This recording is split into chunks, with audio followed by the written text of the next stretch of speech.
This is Super Yacht News with E. Sisman. Hi guys, welcome back to the channel. So we've got some new footage from the Italian television show Quarta Republica. We've used some of their footage previously. This is the same channel that I spoke to previously about the anomaly with the AIS, which I mentioned in a previous video. Anyway, they've released some new footage, exclusive footage of the Bayesian, this time from inside the vessel. So what we're going to do is we're going to jump straight to it. If you want to see the original video with the Italian audio, I will place the link, of course, below. You can go there and watch the whole thing. We've watched it 15, 20 times today. And I've also spoken to a former engineer who worked on board Navi yachts. So we've been able to figure out where we are, what we're seeing. So it's very interesting. And it also goes into some of the status of the vessel as she sank in terms of watertight doors, if they were open, if they were closed. The video is a bit jumbled. I think they may have had individual clips of videos sent to them and then they've put them together, etc. So anyway, we'll play that footage now. Okay, so if we run it from here, you can see the divers making their way down. Remember, the vessel is on the starboard side right now. So everything we see is basically the boat is lying on her right side or starboard side. So you can see they have a tethered line there. I think one of them is for air and one of them is for communications, but they are wearing BAs on their back, but that could be for emergencies. I'm not sure. If there's any experts out there watching, please let us know. But they're going inside. They've got a tether there, which I believe is for communications. In the original video, you can hear them talking to each other. So there is definitely footage there. There is definitely them able to talk to each other. Now they're going into the lazarette there. If I go back a little bit, that hatch that they're swimming into there, you can see there. That is the lazarette hatch. That is this hatch here on the red, the smaller of the circles. That's the lazarette hatch. They're swimming in there. These are stairs, but they open out. Here's another picture. You can see this is the lazarette hatch open here in this image. They're swimming into this area here. Okay, so we'll continue with the video.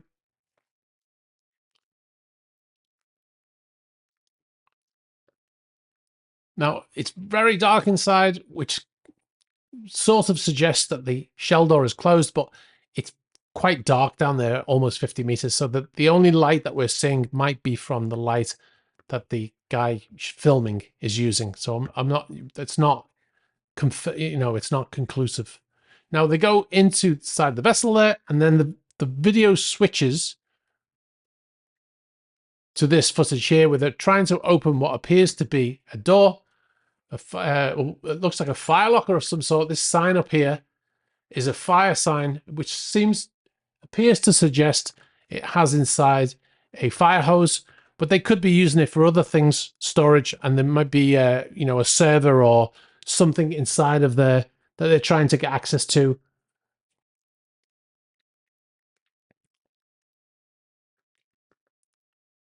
Now the footage switches here from that, what we were just looking at, to the engine room. This is the inside the engine room here, and this is the engine control room. As you can see here, you can see the throttle control here, which is in the 0 position, but I'm reliably informed by a former engineer who worked on Navis that this will be in this 0 position unless they take control of the engines from the engine control room, and then they will move into whatever position the bridge had them in at that time, which is, for me, in my experience, is a bit unusual. They usually reflect whatever's happening on the bridge, but he told me that that's not the case on this particular vessel. And you can see here, you can see on the right hand side over here, you have the electrical distribution panels, some of them there. And then on the left hand side here, you can see it says port main engine and starboard main engine here as I play it. You can see there, port main engine, starboard main engine. So obviously this is where they would start the engines from. The screen here is the PMS screen, I would imagine, which they can look at all of the systems on. for, you know, engine speeds and watertight door positions and fuel tanks, etc., etc. So like I said, a lot of stuff floating around in there. You can see there's the light on the deck head. Remember, this is on its side. So they're moving around inside the engine control room currently. And there's the distribution panels on the right-hand side there.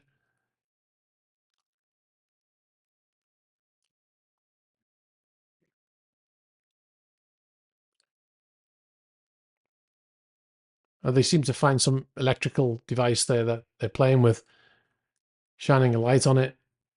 Not quite sure what that is, to be honest. And then the footage switches. Now, this bit of footage here should have been shown before the previous bit, I believe. And what we're actually seeing here is that's the door to the engine room. That's the door to the engine room. You can see there, it shows a picture of wearing headphones, and it's telling you when you enter here, put your headphones on. And in actual fact, I believe I can see a pair of headphones down here on the floor, which is kind of weird. I might be wrong there, but I think that's a set of headphones there with the blue. That's the set, and that's the thing that goes on your head. So what we're looking at here, when they pan back in a second, that door is closed. That's the door into the engine room. From the control room, that door is not a watertight door. That is a window there. Apparently, that appears to be a window that looks like it's shattered, which would have looked into the engine room. And when they pull their camera back in a second, you can see that they're actually looking through another door. Right there, right there. Now, if we stop here, remember the boat's on its side. I know I keep saying that, but it's important to remember. You can see that's the door to the engine room in there. This here is the watertight door for this part of the vessel. So they're in the lazarette right now. This is where the engineer's cabin is, in this section, the stern section of the vessel.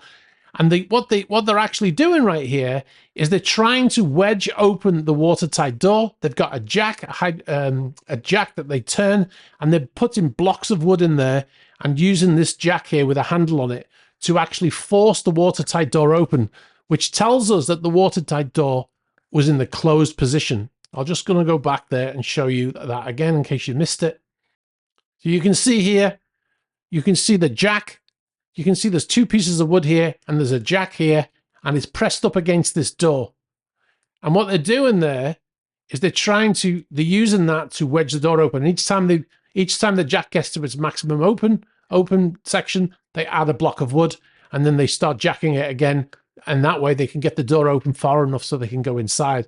So that tells us, interestingly, I was under the impression that the watertight door here was a hinged, turning, like a hinged watertight door. But apparently it was a sliding watertight door, because that's how they're able to use this to try and open that door. You can see they've got the jack is like a car jack, and then the wood's falling down there as they're trying to look inside. And the right hand side is the deck head, and then the door. You can see they turn the camera, and now it looks like we're looking at in the normal situation there. And then they look inside of the control room through that watertight door. Now we fast forward. We switch from them trying to open that watertight door. Now we've switched to another bit of footage here, and they're apparently trying to open another door in another area. We don't know where this is. It's got a lock here, and they're trying to force their way through that door. It looks like it's in a crew area. So we're thinking it's probably maybe up near the bridge, and maybe there's the CCTV DVR is inside of there, and they're trying to get access. That's what we're thinking, but we're not 100% sure where this door is. Now you can see they're on the bridge. They've gone into the bridge. Now, interestingly, I'll let it run actually. Interestingly, you can see there the watertight. It's a watertight door that leads out to the lounge area. And that door is closed. And according to our engineer friend, this means that the door is dogged. So it's closed, and that handle is turned to close that door.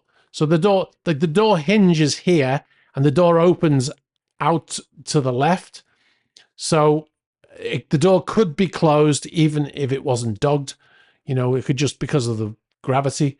But this appears to show that the door has been dogged and is closed properly. Now, I've got a photograph here that I can show you of this area. Okay, so this is the area that we're looking at. If you observe the table here, you can see this panel here and this little device here with this red thing on it here. Now, if I go back to the video footage, you can see that red thing is here, and there's a screen here, and then two more screens here, which you can see here. This screen here appears to have a cover on it, and you can see that red button there. So we know where we are, and we'll see these two screens in a second. And there's the watertight door. You can see it's hinged open on the left-hand side. So if I continue to play that footage, you'll see the other screens there on the right-hand side. Those are these screens here. Now that door, like I said, it also appears to be closed. And then it cuts to them apparently resurfacing, and that is the end of the video. Very interesting footage. Like I said, it appears to show that what Mr. Constantino said, the CEO of the Italian Sea Group, appears to be incorrect. The shell door being closed, we can't confirm it from this video footage, but it does suggest it was closed. The fact that they're swimming through the lazarette hatch and not through the shell door kind of tells us, because the shell door is bigger than the lazarette hatch. It's not, you know, absolute evidence, but it does appear to be closed. Now, we'll have to leave that one. We can't confirm that one. But what we can confirm is the divers are spending time trying to open that closed watertight door with that little car jack type thing and the blocks of wood. That definitely tells us that that watertight door was closed. Also, the engine room door was also closed. So that's not a watertight door, but it just shows you that both of those doors apparently were closed. But the important thing to take away, watertight door is closed. When we go to the bridge, the door on the bridge that leads out onto the deck is also closed. Would be very interesting to see the crew quarters, to see if the crew watertight door is closed. I would imagine it's probably not closed, because they probably use that corridor to escape. There's a watertight door between the crew cabins and the crew mess. I suspect that would probably be open, because they probably used, like I said, that to get out. And then there was another watertight door between the crew mess, crew area, and the guest areas. I would be very interested to see if that door, what the status of that door is. But if you think about it, if the door is closed to the engine room, then it probably means that they were closed from the bridge. There's only 3 watertight doors, centrally closed watertight doors, closed from the bridge, that are closed from the bridge on this vessel. So it will be very interesting to see that. Now, once you've set those to close from the bridge, they can still be opened by all the people who are trying to escape, and left open. So we don't know if they're open, but I would be very interested to find out. But it's definitely an eye-opener in terms of what we see on there, and it really changes the idea that this idea was that the watertight doors were open when they should have been closed, and the shell door was open when it should have been closed, and the lazarette hatch was also open, which it is in this video footage, but we don't know if the divers opened it previously, and we don't know if it was left open by the crew. Of course, when the divers, I would imagine, because it's part of the investigation, that the divers will be making notes of everything, and then when they open something, they'll have notes to say that the divers opened it, you know. Anyway, very interesting video footage. Like I said, we've watched it. I've lost count of the amount of times I've watched it today. We'll bring you more. If you want to see the original footage, complete with the audio and everything, the link is in the description to the Italian channel. You will need to watch it from the UK, you'll need a VPN, or if you're in another country other than Italy, you'll need to use a VPN. I'll move on to one other quick story before I go, and it's about the Lurssen yacht named Alibaba. You might have remember this vessel. It was the one that crashed into the door of the shed it was being built in just before it launched. The vessel was originally being built for the Russian businessman Leonid Mikhelson, who's now sanctioned by pretty much every Western country, I think. He's definitely sanctioned by the US, by the UK, by Australia, by there's a list, a long list. So he was unable to take delivery of that vessel, and the yacht has been sold. Now we don't know we don't know the details of how it was sold, because, like I said, it's been quietly sold. I would imagine they've used the same principles as what the Dutch government is doing, where they sort of, they're controlling the sale and putting the money into escrow, so the sanctioned person doesn't get the money until said sanctions are lifted. I would imagine that's happened, but I have no idea if that's true, because it's been done very quietly. Buyer is Sergey Brin. He is an American businessman who was born in Moscow, but he moved to the US when he was 6 years old, obviously with his parents. And he is a businessman and computer scientist who co-founded Google with Larry Page. Like I said, he emigrated when he was 6. And as of June 2024, Brin is the 7th richest person in the world, with an estimated net worth of $146 billion with a B. And he's 51 years old, I believe. So that's quite incredible. But he is the new owner of that superyacht, that Lurssen superyacht. So it will be interesting to see what I would imagine he's going to change the name, and we'll see that vessel finally sailing somewhere. Anyway, guys, I'm going to leave it there. I hope you've found this interesting. Let us know in the comments if you've got any first-hand knowledge of the Piruni Navy yachts, and you saw anything in that video that we didn't mention, and you feel it's important. Please get in touch. You can get us at news@theyachtreport.co.uk. If you want to give us your opinions on things, that's what the comments section is for. If you've got opinions, or if you've got ideas and it's based on just feelings and stuff like that, put it in the comments, because that's where the comments will be read by many and you can have a discussion there. We don't have time to read all of those emails, so what we do is we go through our emails. If we find emails from people who've worked on yachts, on these yachts, or if you're a chief engineer or if you're somebody in the industry, then we'll probably read them. If it's just your opinion about the conspiracy for the sinking of the yacht, we don't have time to read them all, because it would be a full-time job in itself reading them. So yeah, please just put them in the comments if you've got those, and if you've got any first-hand knowledge and we've missed something, please be sure to get in touch and let us know. All right, guys, I'm going to leave it there. Thanks for watching. Don't forget to like the video and all that jazz, and I'll catch you in the next one. Bye-bye.